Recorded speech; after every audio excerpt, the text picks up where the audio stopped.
From time to time, someone asks in the comments section or sends an email wanting me to do more painting analysis of other painters, especially master painters in history. Well, Winslow Homer is a master painter in American history, and in the 19th century he was considered one of the greatest of the master painters. But there's something unusual about Homer, and that's what I want to talk about.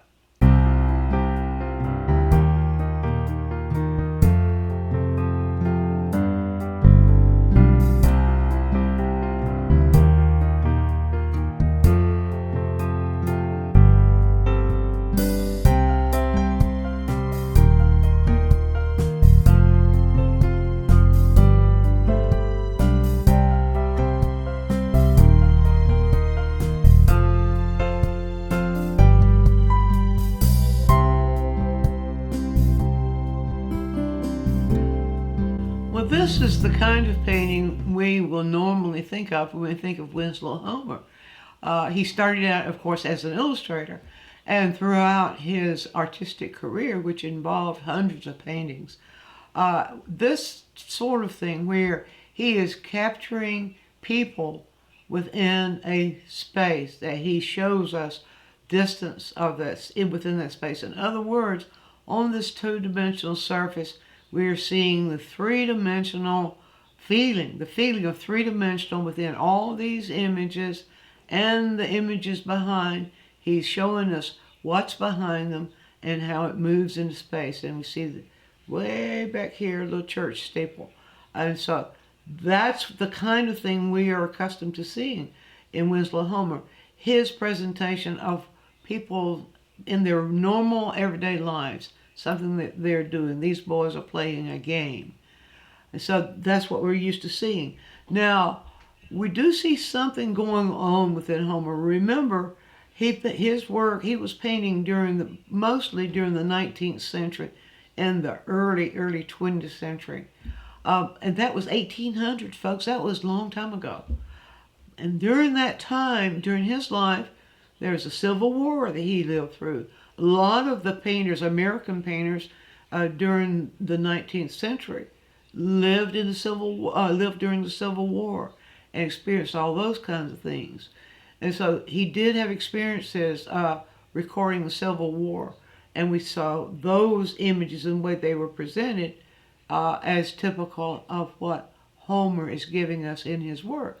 And then he also was very fascinated with the sea, with the ocean, and people's lives as related to the ocean or beside the ocean, at the edge of the ocean, or fishing within the ocean, or things that happen to people when they're out on the ocean. He was telling us a story about people and people's experience within these things. That's what we normally think of when we think of Winslow Homer.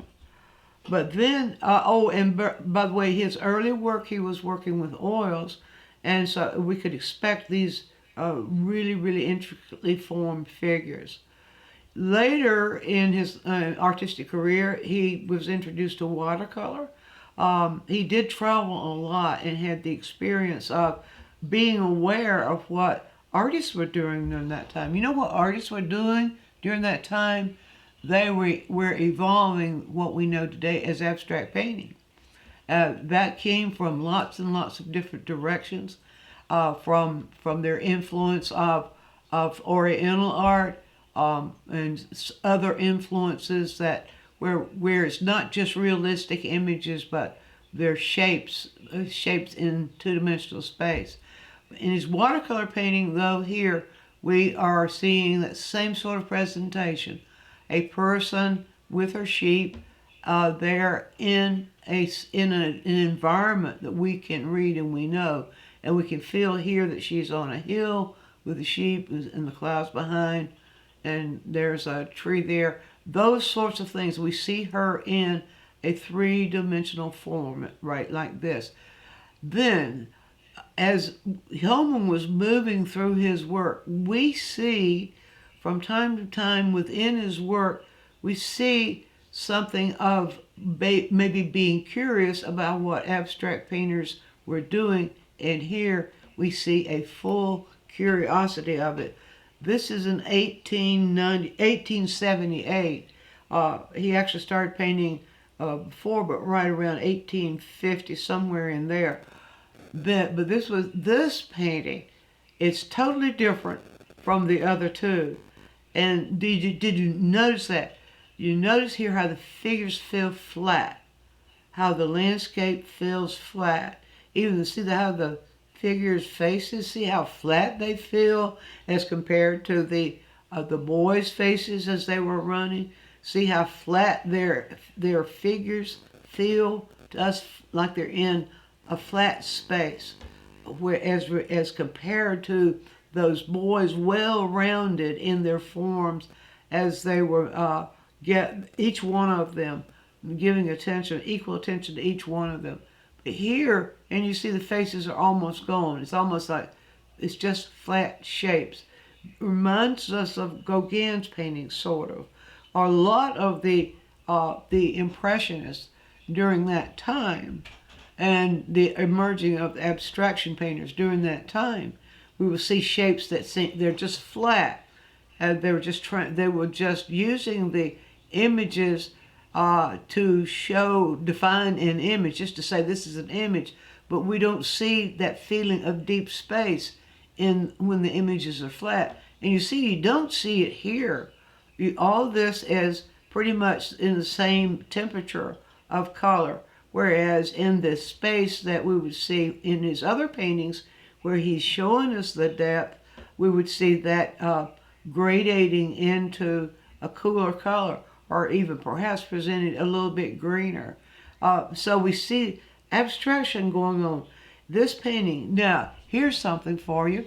And later on in his life, in about 19 years later, we see this painting emerge, which is very much like the other one.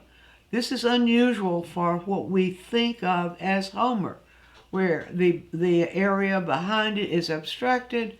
We see a little bit more feeling of form within the body or the dress of the girl, but you see how flat those legs are there.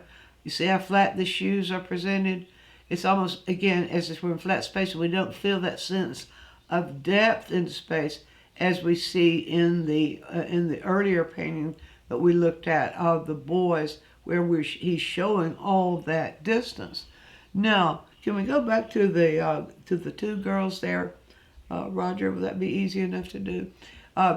What I want to point out to you is something that is really something to think about. If we saw this painting and the painting of the boys side by side hanging in a gallery, and we didn't know who did either one of them, we would think they were done by two different artists. That's what's unusual about Homer, that this is so different from what we think of as Homer, or a body of Homer's work. And that's something that we can pay attention to as painters ourselves, especially if you are in a mode of painting and you want to experiment with your work. There's nothing wrong with that. We see that Homer does it here, and in the next quick tip we'll see that Sargent did it at least once, where the artist, even at that early date, was experimenting with the flat surface of the format in which we're painting, and using the images just to say that's an image of two girls, and those are images of trees, and that is an image of the ground, but not giving you that sense of depth that communicates to us the deep space, the deep three-dimensional space within a two-dimensional format. But we don't think of Homer in these terms, do we? We think of Homer as being more of a painter that's going to give us a space, a depth in space when we look at a painting.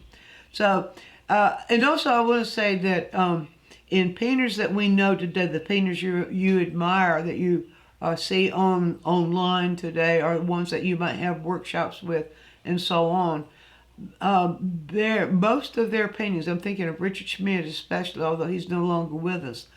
If we see that body of work, we see a consistency there in their body of work. How they, as they continue to grow as painters and learn more about the whole painting process and get more comfortable with it, we see them emerging sort of in different ways of handling, but we'll always recognize their work as being their kind of a signature of their work. But when you see these two paintings together in a gallery, you would not think they were done by the same painter. And that's what's unusual about Winslow Homer. Be sure and view all of our quick tips. And while you're doing so, subscribe to the channel, click on the bell so you'll always get a notice when we produce a new quick tip, which is every week.